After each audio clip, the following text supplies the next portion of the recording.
Oh. You know,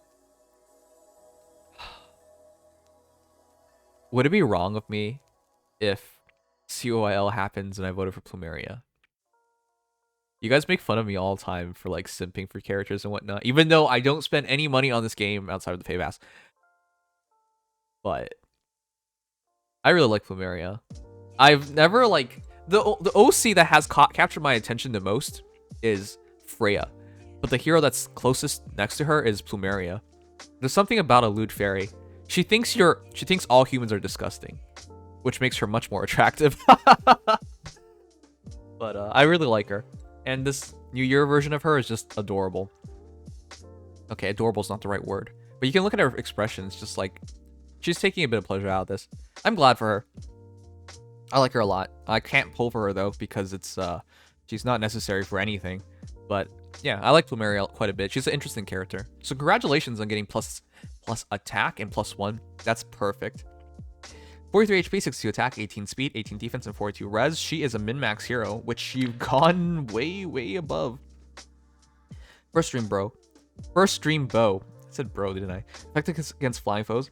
Res +3, attack +4 to allies within 3 spaces during combat, inflicts attack -4 on any foe within 3 spaces during combat. The crazy thing about that is that's an AoE debuff and an AoE buff. That's crazy. It's so hard to avoid Plumeria influencing the battle. She just does so much at all times. The -4 attack also balances things out for herself. It takes her essentially 46 res and 22 defense. With close foil, it takes it to 27 defense. The law attack defense takes it to 31 defense. She's kind of like Bramimund in the respect that you look at that defense, you think completely beatable. Then you realize, oh wait, there's a lot of extra stat manipulation going on. And then suddenly she takes a hit. And then suddenly she's alive still. And then you question like, uh-oh, you're in trouble, right? So yeah, she's interesting from those respects. Probably more interesting is the fact that she hits like a truck. Like a milk truck. She's a milk truck. +5 attack if it's physical, so 67 attack. Plus another 4 here, so it's 71. But if it's not 71, it is still a mighty 66. So she's hitting really, really hard still. 2 shots of those will get you killed. And if you somehow hit her twice, for example, you're a mage, you're not getting through her, right? Because the law attack and the first stream bow will take it to essentially 50 defense. She'll iceberg you. In which case, you're definitely dead. No, there's nothing to change in this build. It's really, really good. QR, I would take this if you want her to fight more often. So with Light Blessing, if you leave her in range of like mages and whatnot, she'll be fine. And it's funny, because some teams are just so mage heavy, a hero like Plumeria will just eat them alive. So yeah, fantastic Plumeria. Love the build. Close Ward is what she comes with. Close Foil is obviously going to be more fitting. You don't fight dragons. That's the thing. Dragons are too rare nowadays. Close counter. You did not need all 3. Come on. What? Are you waiting for Resplendent Robin? Is that what you're waiting for? I'm going to say I don't think that's going to happen. The Resplendent would obviously give you another 5-star version, but she's a GHP hero. I do think they'll eventually go into Grand Hero, but I don't know how long. Because I feel like they'll have to run out of heroes first before they attempt something like that. But yeah, 40 + 9, 15. Plus speed takes her to 41. Overall mediocre stats, that's just how Robin is. But you're trying. Ground Blooms, if units adjacent to ally, grants attack speed defense res +3. Attack res unity, somebody needs to be within 2 spaces. And attack speed bond. That's good. Triple bonds. That's concise and comes together really well. Ruptured Sky is not necessary. But you might not fight enough. So I guess Ruptured Sky, just to get a guaranteed fast trigger on your special, makes a big difference. Wall speed res is huge, and joint hone attack. Okay, this should be joint drive attack. What are you doing? Or joint drive speed. Joint drive speed would be better. But yeah, you're so close to making her very, very good. Or very, very good for a Robin. Or no. Very, very good for a Mordred. There you go. +3 to all stats though. So let's calc. Attack is 3 + 5 + 5 + 3, so that's 16. That takes her to 64. Her speed is, wait, did I do it right? 3, 3, 6, 11, 16. Yeah, 16. Up to 21 with the joint home attack. So up to 69 attack, nice. And of course her speed goes from 41 44, 49. That's why I'm saying you should get the joint drive speed, because that takes her 53. If you had that, this would be perfect. Her defense is not bad. 35, 38. 38. Okay, never mind. It's mediocre. And her res is, at least this is good, plus 8. 36. So yeah, it's a pretty well-balanced Robin. It's well committed to. It's definitely surprising that you work so hard on Robin, considering you're such a big Hilda fan, but nice to see. Anyways, yeah, this is definitely a very top-tier Robin, but despite everything, she's still very mediocre. She's one of the heroes that if you don't like her for her intended role,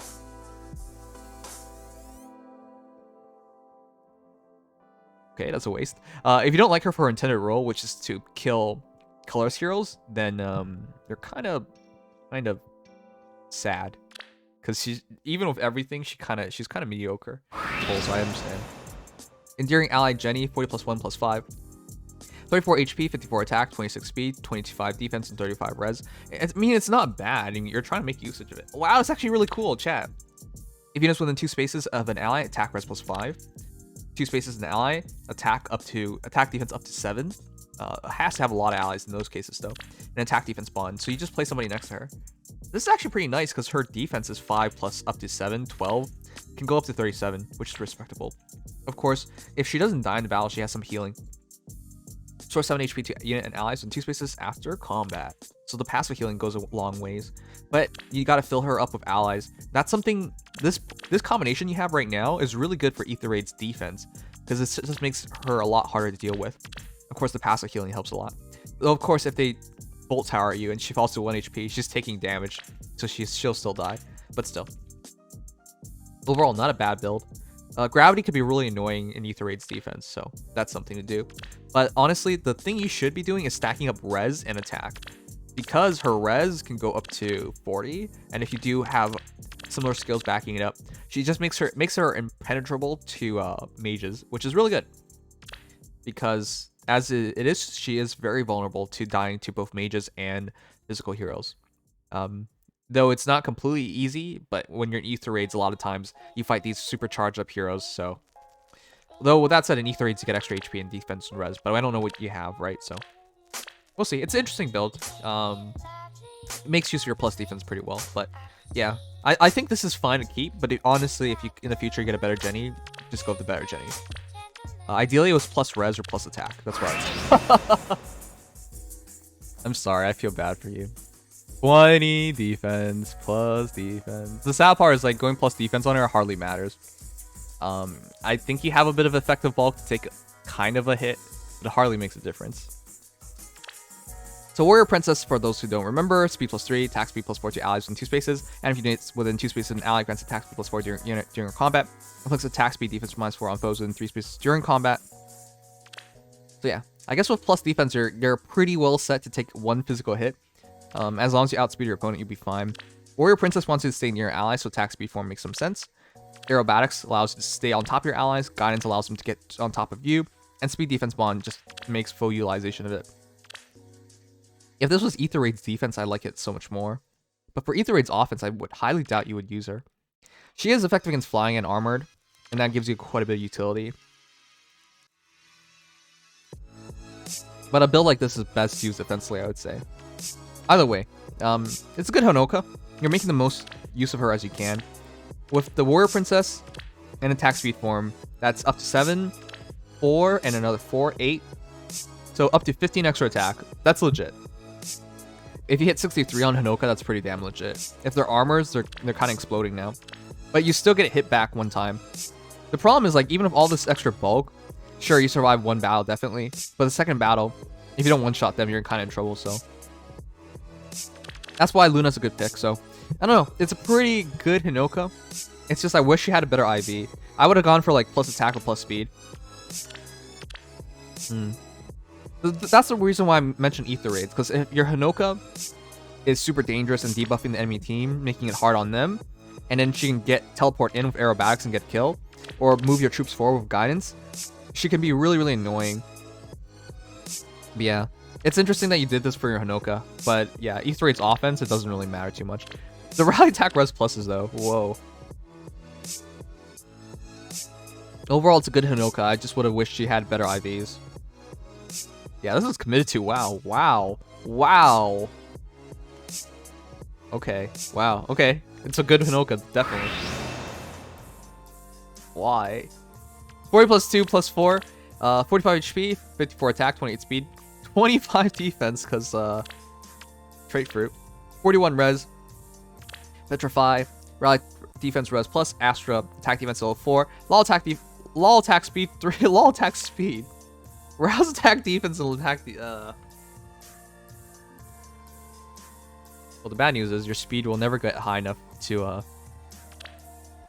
make anything meaningful to the law part. So for those who forgot, SR turn 1 through 5 inflicts attack speed -7 and gravity on foe on team with the lowest specified stat. So you would have to hope your opponent is one of the enemy team heroes that got a speed debuff. But even then, you only have like 38 speed. I don't know, man. I don't know. Defensively though, it's pretty respectable as long as he's alone. 7 plus 6, 13. 13 plus another 6, 19. 19 plus 25 is like what? 44. 44, 47 with the law attack speed, and then 44 res. It's respectable. Like, you're making Veld like kind of annoying to deal with. However, once his souls break, he doesn't offer you much, and you have to kind of hope for Petrify to trigger on that enemy hero for it to be working at his best. It's interesting. I'll give you that. As for Astra, I would go for Iceberg for consistency or Bonfire if you want to go try your best for the highest damage output possible. That's what I would do. Astra, there's no reason for at all. But outside of that, it's an interesting build. I would have preferred if you went plus speed or something. And at plus 10 with the law attack speed, you might actually prevent yourself from getting doubled by somebody. But it barely works now. Wait, just use defense wrestle. The thing is, like, Veld having a lot of attack is cool and all, but because he's not fast enough to double back, he was not going to get to execute a kill like that anyways. So the other thing is 6, and 7, so that's 19. 73 attack is pretty legit. That's scary. So yeah. If he could double back, that makes him does the most. But I would keep him alive as long as possible. So defense res solo 4, I think, is the best thing you got. 66 crowns. Missing a seal. Horrendous. Worst setup ever. No seal setup. Worst seal set. Worst setup. All right. 48, 56, 46, 36, 28. Speed of Asso. It's a weird name. Swap, noontime, distant counter, guard bearing, attack speed range. So the Spirit of Ass is plus 40 your stats and plus 40 your ally stats. So long as it's within 2 spaces. Whatever your seal is would make a big difference though. With attack speed range and Spear of Ass, your speed goes up by 8. So 54 speed, very defensible. Guard bearing reduced damage taken per shot by 50%. Yeah, this is like a really, really good setup. I would just run a soul skill on him, so he got him really good offensively and defensively. But soul skills could be kind of iffy, because he has to be within 2 spaces of allies. So it adds a bit of extra pressure on positioning. But if you can pull it off, a lull speed res, no, that's overkill. Lull attack defense, for example, would go a long way, because that's 40 defense base and 32 res. But yeah, the extra attack would really make him threatening. So setup is really, really good. Dev, and I got nothing to say to you, Dev. Frey is just super good. Now, Life and Death 4. Chat, doesn't she come with attack speed? Oh crap, I don't remember. Is it attack speed push 4 or is it attack speed solo 4? But either way, I would have just kept whichever one it was instead. I think it was solo, right? I would have just kept solo. The reason why is, like, if you're going to run speed res solo, why are you not running double solo? There's no benefits on Life and Death 4 over speed res solo. Now, you could argue she could be next to somebody, but it's Light Blessing. You have command of her, and she moves 3 spaces. She should easily outpace and outmaneuver and get herself away from your allies while getting an attack off. So immediately, attack speed solo 4. Speed res solo 3. I think you got a much better combination there. This way, you get another defense and res of 5, and this extends your bulk a lot more. Considering you're using noontime, you do care about your bulk, so I would just immediately go back to attack speed solo 4. Life and Death 4 just doesn't make sense on her. Life and Death is really for heroes that do AoE spamming nowadays. So yeah, unfortunately that's a big thing. So for those who forgot, she's really powerful because of Binding Necklace. If your opponent's buffing themselves, she just makes them penalties. She's so annoying to deal with if your team in fact buffs itself. But yeah, other than that, attack speed defense res +3, +2 to unit, and attack speed defense res -2 on your foe just creates a little gap. Her stats are pretty overwhelming, so it actually is important to keep her defense and res and not use life and death for. Now, if you had done this with the intention of using Gale Force, I understand that, but it's not Gale Force, and you're not using Heavy Blade 4. Actually, you have Heavy Blade 4. If it were something else, for sake of like Gale Force Freya, then it's much more understandable, but you have Heavy Blade 4 literally, so yeah, life and death was just not necessary. Yeah, there's not much. You just change a bunch of A skills. I would just go back to your base kit. You either go attack speed solo for speed red solo, or you do attack speed solo for Gale Force with Heavy Blade, or Heavy Blade for attack speed solo with Gale Force. Like, you got a bunch of options nowadays, but yeah, this is probably the worst one. So just switch your A slot. Definitely keep Binding Necklace. Definitely keep Pulse Smoke, and you got a great Freya.